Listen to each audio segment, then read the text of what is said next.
За орой минь хүргэе. Сонсогдож байна уу?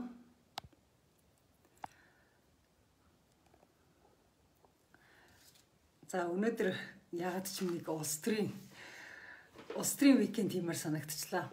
Назарбаев ба манай хэд гарч өгчлээ лайвнда. Хүмүүс сайхан амарч байгаа бах тэгээ юу Назарбаев юу манай хэд болоо явчих гэж гайхчихж магадгүй. Ер нь Казахстаны сүүлийн үеийн мэдээнүүдийг бид нар үзээд хахад энэ манай Монгол яг ийм болчих вэ яадаг үлээ ингээд манай монголчууд ингээд дотроо уучраа олж тахаа болоод тесрээд тэгээд дараа нь ингээд гадаадын цэрэг мэрэг ороод ирчих вэ гэж үчиж байгаа хүмүүс маш их байна л та. Тэгээ энэтэй холбогдуулаад энэ Казахстанд яагаад ингэж одоо хүмүүс тесрвэ? Энэ тесрэлт яг юунаас болвоо? Юугаа бүр төвчж чадхаа болоод ингээд энэ улс оронд ингэж ийм том өмнө самун гарваа гэдэг ийм зүйлийг ярихаас өөр аргагүй болоод байна л та. Тэгээ би өнөөдрийнхээ лайвыг Назарбаев ба манай хэд гэд нэрлэлчээд байгаа. Тэгээ манай хэд бол ер нь улс орноо бас хааш нь авч яваад байна, ямар аюултай юм руу авч яваад байна гэдгийг бас хэдүүлээ ярилцахгүй бол Монгол улс маань хизээ нэгэн цагт ийм аюултай байдалд орчих вэ гэдэгт маш их санаа зовж байна. За ер нь бол Казахстан Монгол хоёр бол их төстэй шүү дээ. Маш олон юмараа төстэй. Ер нь бид нар ч бүгдээрээ хуурай газрын улсууд, Азууд байж байгаа. За тэгээд нэг нам бүр хитрхи олон жил хит давмгай улс төрд ноёлоод байгаа. За энэ бол ер нь тэгээд бас нэг муугийн цондон байдаг. За тэгээд эдийн засгийн хувьд бол хоёулаа түүхийн эдээс хараат хоёулаа байгалийн баялагаараа амьдардаг. Маш их байгалийн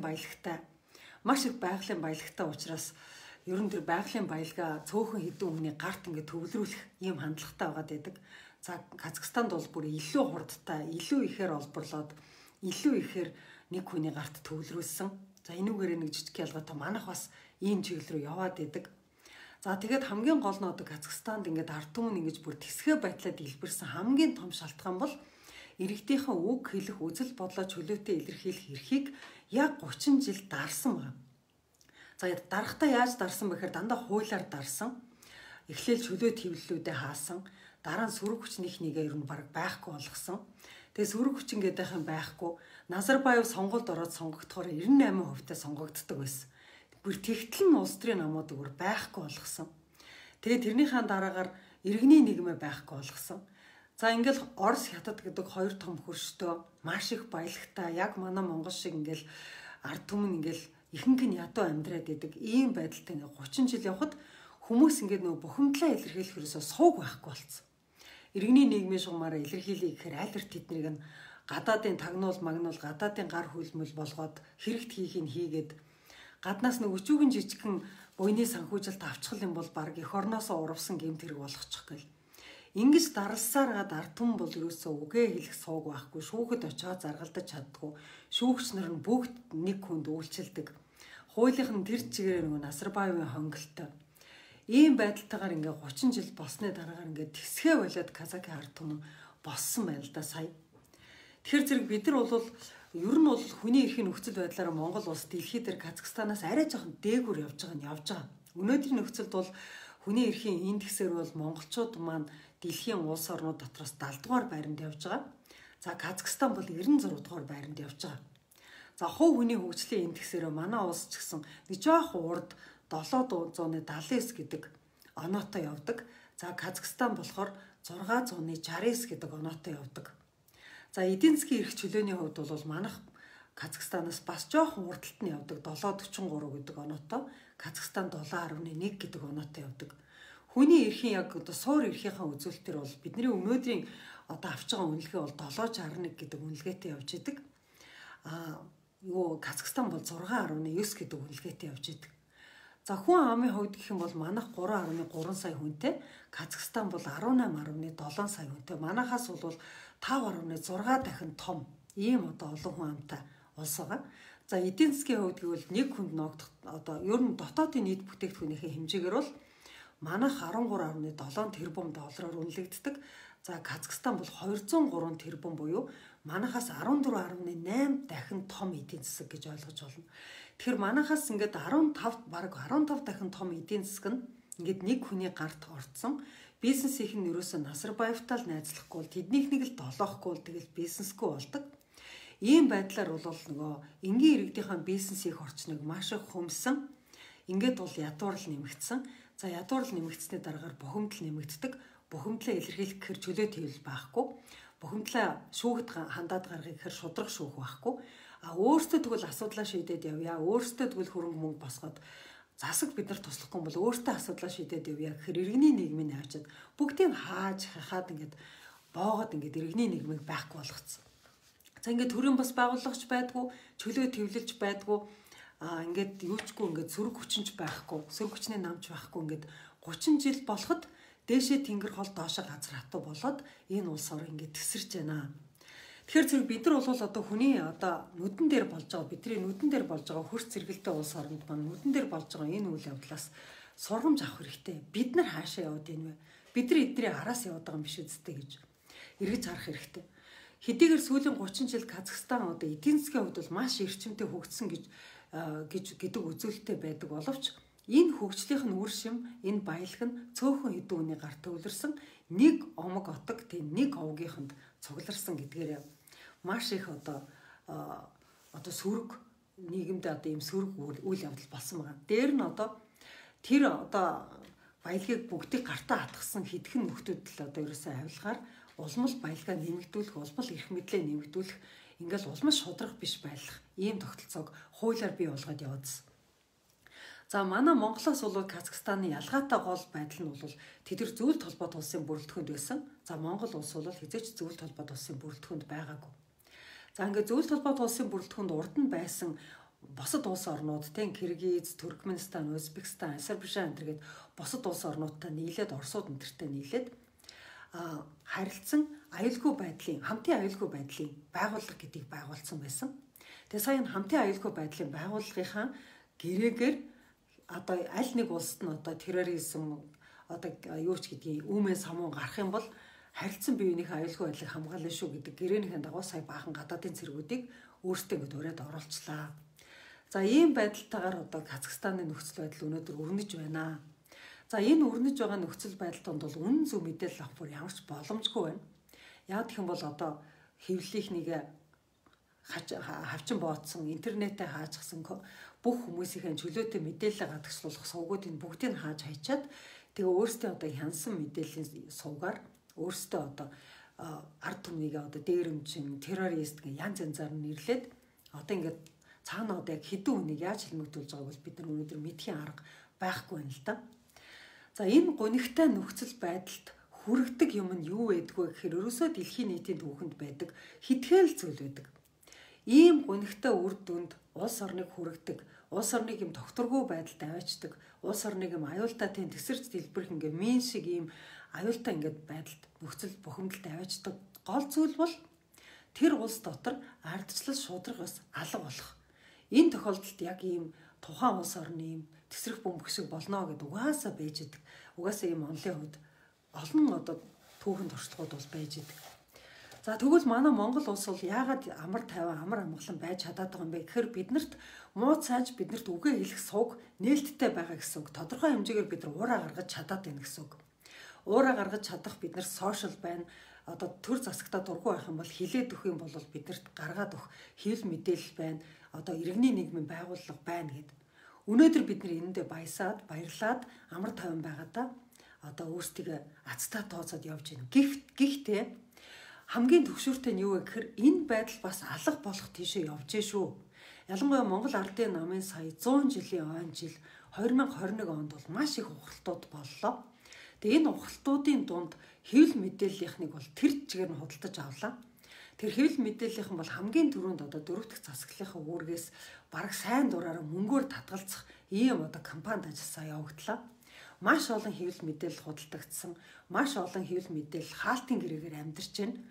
Чөлөөт хэвлэл гэдэг бол ард түмний бухимдлыг гаргаж явах тусмаа нийгмийн тайван байдалд хэрэгтэй байдаг байтал манай Монголын хэвлэлүүд бол одоо хамаа үдчихсэн өөртөө дандаа магтан дуулах ажлыг хийдэг болчихсон. Яг социализмын үеийн хэвлэл мэдээлэл шиг болчиход байгаа.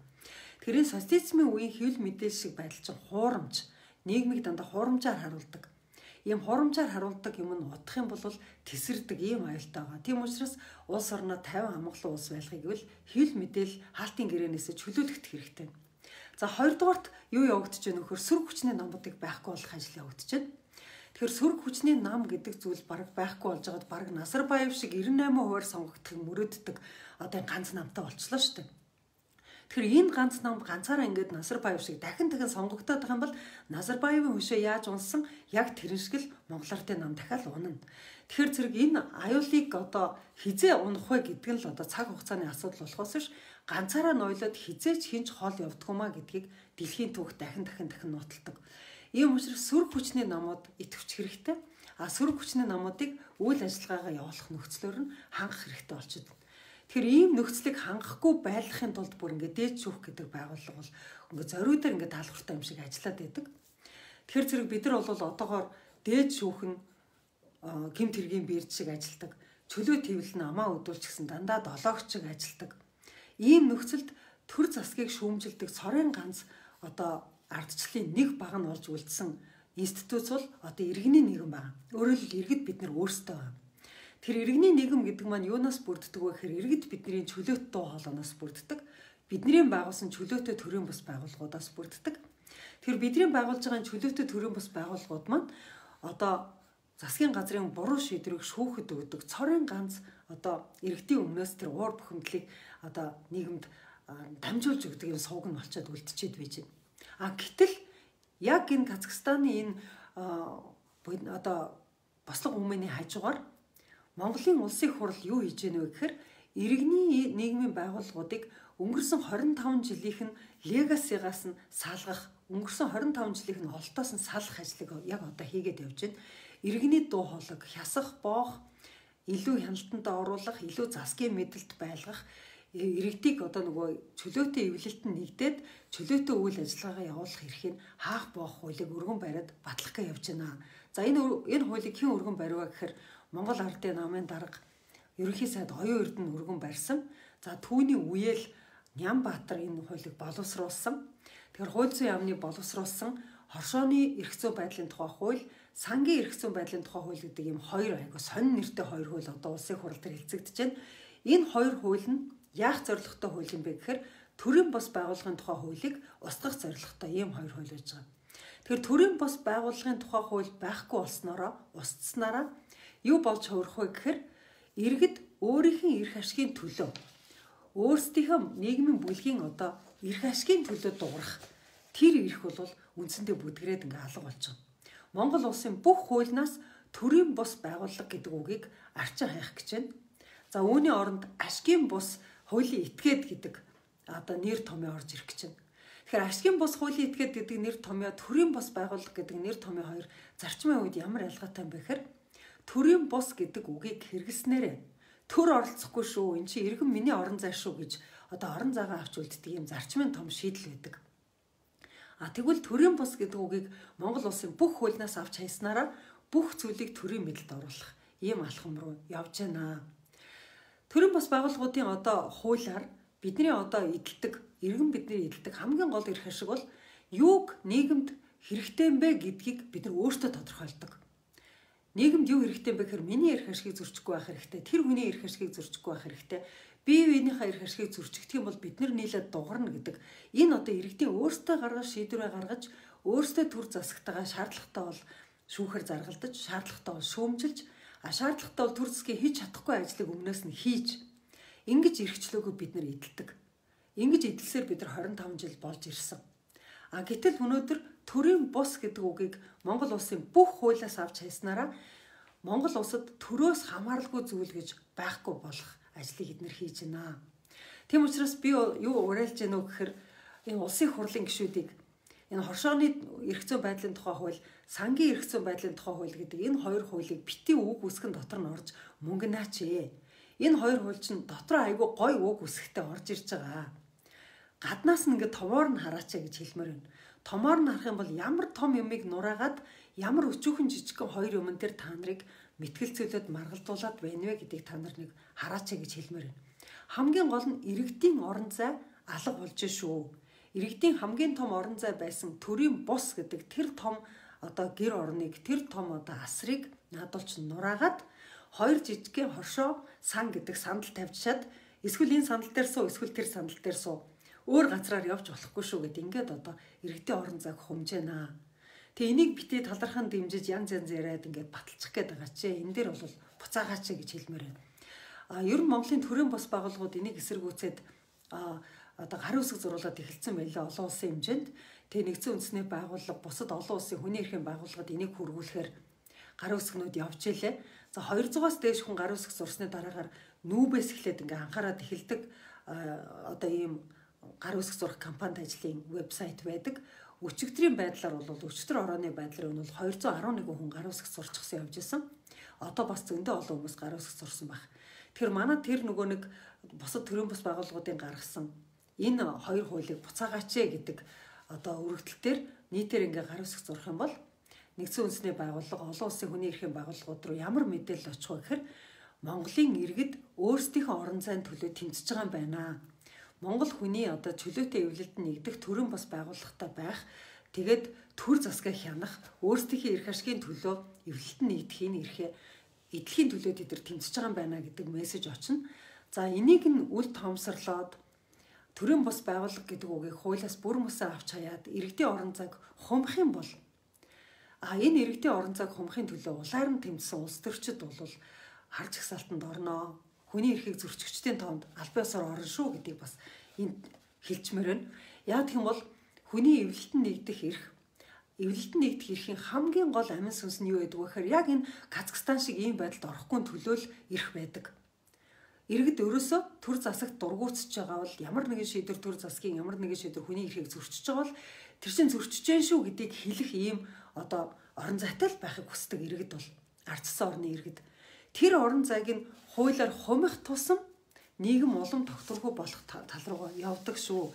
Ийм учраас энэ одоо хөрс зэрэгэлдээ оронд болж байгаа энэ одоо харамсалтай, гунигтай дарангууллаа бүр тэсгэ болсон ийм одоо төвчээр алдсан ийм байдалд хүрэхгүй тулд дарангуул руу нь явахгүй байх хэрэгтэй. Гэтэл дарангуул гэдэг бол нэгэн өдөр нэгэн хүн гарч ирснээ хийдэггүй. Дарангуул гэдгийг төлөвлөгөөтэйгээр удаан хугацаанд хуулийн аргаар хийдэг. Манай хэд бол дарангуул руу төлөвлөгөөтэйгээр шилжээд байна. Хамгийн эхлээд дарангуул руу шилжихийн тулд хүмүүс дарангуулагч гой харагддаг юм байна гэдэг имиж бүрдүүлдэг. За жишээлбэл хөрсгөөс ахуулаад бүгдээ ёслоод эхэлсэн. Зандаа шатар ёслол эхэлсэн. Бүгдээ хаанч очсон ингээл мэдлэг гүйцэтгийгээл ёслоод эхэлсэн. Энэ ёслогоо энэ ингээд цэргийн хувцас өмсөх цэрэг болж тоглох ч нөөрөө сэтгэл зүйн хувьд одоо ард түмнийг дарангуйлд бэлтэж байгаа нэгдүгээр бэлтгэл байдаг. Тэгэл тэрний дараагаас эхлээд хуулиар одоо дарангуйлд бэлдсэн хөр шорог бэлдсэн юм хуулиудыг гаргаж эхэлдэг. Хэвлэл мэдээллийг хаах, жагсаал цуглааныг хаах, жагсаж байгаа хүмүүсээ баривчлах гэл ингээл янз янзын байдлаар ингээд дарангуйлд бэлдэх одоо бие халаалтыг бол хийгээд идэг.